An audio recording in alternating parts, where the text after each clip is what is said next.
Lur, aku lagi jadi tukang bangunan dulu yo. Lagi bantuin bangun masjid di desaku. Eits, kalau dari atas menara begini, desaku jadi kelihatan indahnya yo. Mas, leren sih, ini di mana Mas? Oh ya, sik ya. Go Pak, salin go Pak. Ya yuk. Makanan dengan. Pak, itu Mbak Email manggil-manggil. Kayaknya bau jajanan enak. Yuk, turun yuk, mudun. Go, mantap Kita Pak. ngaso dulu. Ternyata Mbak Email bawa mendut kesukaanku. Go Pak, mantep Pak. Go sareng-sareng. Nah, aman iki mendut e. Wis kok apa? Ini suka porang Mas. Kok porang. Loh, Mbak ngerti ternyata alamatnya mendut nggak? orang tuh. Yo, Mbak. Pantesan rasanya beda ya. Nanti belajar cara bikinnya. Nyari orang. Sekarang aku bergeser ke sekitar Kecamatan Pringsurat, tepatnya di Dusun Demangan, Desa Pingit. Katanya di sini ada banyak yang menanam umbi yang sedang naik daun. Namanya porang. Aku sama Mbak Nisa lagi nyari kebunnya Mas Adnan dulu. Katanya hari ini ada yang panen. Nah, kayak udah mulai panennya. Ini loh. Pamor umbi yang satu ini naik daun dalam beberapa tahun terakhir. Wah, iki lho. Itu ya. Sekarang aku lagi nyari porang. Kelihatannya di sini nggak ada tanamannya nih, tapi sebenarnya di dalamnya ada porang yang udah siap dipanen karena udah melewati masa tidur. Gitu ya Mbak ya? Iya. Yuk lurnya yuk. Di beberapa daerah, porang Yo. sering disebut juga dengan iles-iles atau acoan. Sekilas hampir sama dengan suwek yo. Sama-sama dipanen saat batang dan daunnya sudah merontok dan kering. Tenanan lu. Sebenarnya, porang yang sudah mengalami masa tidur seperti ini bisa didiamkan lagi hingga selama semusim berikutnya. Nanti ukurannya jadi jauh lebih besar. Akhir ya. Seperti porang yang sekarang sedang kita panen. Sudah ditanam selama 2 musim yo. Santai wae. Kelompok tani yang tergabung dalam koperasi Sahabat Alam ini memiliki lahan yang sangat luas. Makanya, nggak heran ya lur, kalau sekali panen saja, hasilnya beberapa pika begini.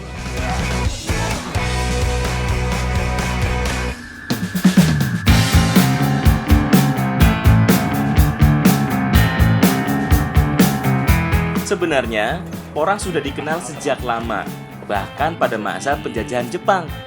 Pada masa itu, masyarakat yang tinggal di sekitar hutan dipaksa untuk mendapatkan porang sebagai bahan pangan industri mereka. Sekarang, sejak tahun 2019, porang kembali naik daun dan berpotensi menjadi komoditas ekspor yang menjanjikan. Beberapa tahun terakhir, porang ini menjadi komoditas ekspor yang sangat diminati. Tapi kalau di sini jarang ada yang tahu ya Bu ya? Jarang sekali Mas. Kalau di luar negeri, tapi banyak nyari ya. Iya betul. Saat ini porang dijual dalam bentuk irisan tipis seperti ini. Kebanyakan dalam bentuk bahan baku ya lur. Nah, di negara tujuan, baru deh si kuning berharga ini diolah menjadi berbagai produk turunan, mulai dari makanan, obat-obatan, hingga kosmetik. Oh.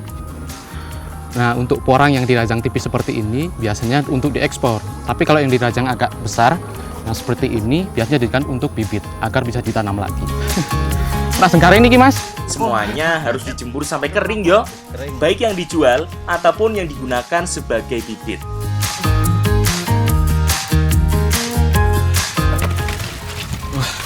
Asal kathah niki Mas. Wah, tikal. Oke. Porang yang digunakan sebagai bibit ini biasanya setelah dijemur langsung didiamkan selama 1 minggu sampai nanti keluar tunasnya, baru bisa ditanam. Mantap nggih Pak nggih? Nggih. Seperti umbi-umbian lainnya, porang juga mengandung karbohidrat, protein, mineral, dan serat pangan. Makanya cocok banget dijadikan sebagai pengganti nasi. Tapi porang memiliki kandungan lain yang cukup berbahaya saat dikonsumsi, yaitu kalsium oksalat yang berbentuk jarum. Zat ini yang menyebabkan lidah dan tenggorokan terasa gatal dan panas saat mengkonsumsinya. Dalam mengolah porang ini harus hati-hati karena mengandung oksalat yang bisa menyebabkan gatal. Caranya itu dengan direndam minimal 24 jam menggunakan garam krosok. Manten nggih, Bu nggih? Jangankan dimakan ya lur. Loh, kena tangan wae sudah bikin gatal begini. Tapi kalau kena kulit luar, cukup dicuci dengan alkohol wae. Sudah Apa yang beres beres, kok. Sebagai pendampingnya, kita juga siapkan lungwaluh atau pucuk daun labu yang masih muda. Sayuran ini enak banget loh, diolah jadi bubur atau oblok-oblok. Untuk membuat oblok-oblok lungwaluh ini gampang banget. Cukup siapkan pucuk daun labu yang masih muda, bumbu dasar seperti bawang merah, bawang putih, cabai, lengkuas, dan daun salam, serta parutan kelapa. Gini wae sudah cukup sebenarnya lur. Tapi lebih gandem lagi kalau kita tambah dengan tempe semangit dan ikan teri.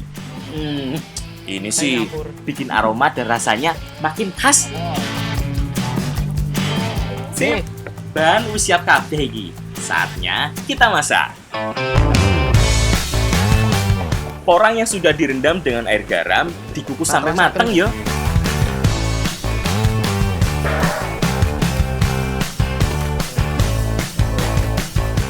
Porang ini yang nanti sudah dimasak bakal dihidangkan bareng oblok-oblok lungwaluh. Ya, Mbak ya? Iya. Ini Nang Mas.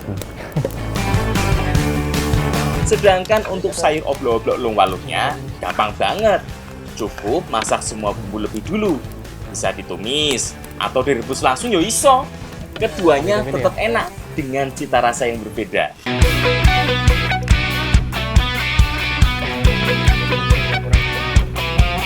Kemudian masukkan daun labu, teri, dan parutan kelapa secara bergantian. Nah, iki salah satu ciri khas oblok-oblok. Parutan kelapanya langsung dimasukkan sekalian. Oh ya. Jadi nggak cuma santannya yo. Sip, wis mateng iki.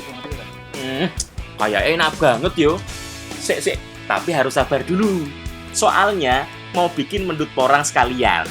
Lah, wong tujuannya aku kesini yo. Pengen lihat toh pembuatan jajanan favoritku itu.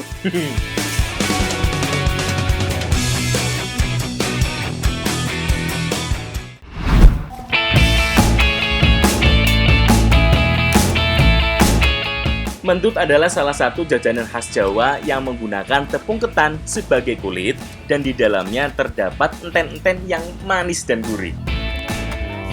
Tapi kali ini mendutnya akan dicampur dengan porang. Porang yang sudah direndam dan sudah dikukus ini ternyata bisa dibuat untuk jajanan tradisional ya, Bu ya? Iya. Salah satunya adalah mendut isi porang. Iya. Untuk bagian kulitnya masih sama seperti mendut pada umumnya yo. Kita cukup campurkan tepung ketan dengan santan. Santannya harus hangat biar lebih liat dan kalis adonannya. Yang berbeda hanya bagian isi atau enten-entennya. Nah, selain gula dan parutan kelapa, bahan pembuatan enten-enten harus dicampur dengan porang yang sudah kita kukus tadi. Nah, kalau bicara soal mendut, ini nggak jauh-jauh dari enten-enten. Nah, kalau kali ini enten-entennya bakal dicampur pakai porang. Ya, Mbak ya? Iya. Enten-enten dibuat dengan menyangrai gula dan kelapa menjadi satu. Nggak perlu dikasih minyak yo. Soalnya minyaknya nanti akan keluar sendiri dari parutan kelapanya. Jadi jangan khawatir gosong. Asal apinya tetap kecil. Setelah itu yo, tinggal masukkan porangnya. Kemudian aduk sampai halus dan tercampur rata. Kalau enten-entennya sudah siap, sekarang kita gabungkan dengan adonan kulitnya.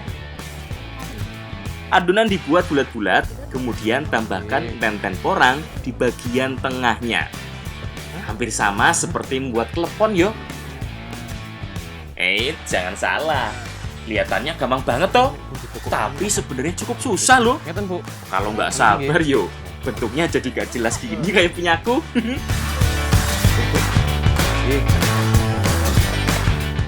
Nah, jadi ada berbagai macam cara untuk masak mendut. Kalau mendut porang ini harus direbus dulu. Tapi matangnya kapan ini, Bu? Wis ngambang, wis mateng kuwi. Kalau udah ngambang berarti udah mateng. Ada dua cara memasak mendut bulat seperti ini. Ada yang dikukus dan ada yang direbus. Kalau direbus seperti ini, cara membuatnya yo hampir sama dengan klepon tadi. tinggal cemplung-cemplung dalam air mendidih dan segera angkat setelah Mateng, mengapung. Bu. Cepet toh?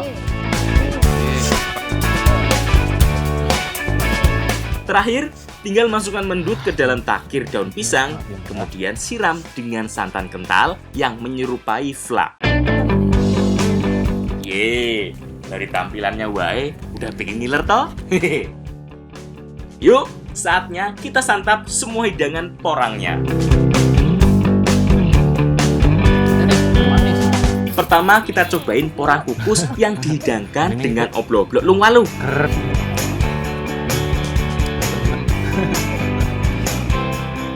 Porang ini jika diolah dengan benar, maka bisa dijadikan untuk bahan alternatif cadangan makanan.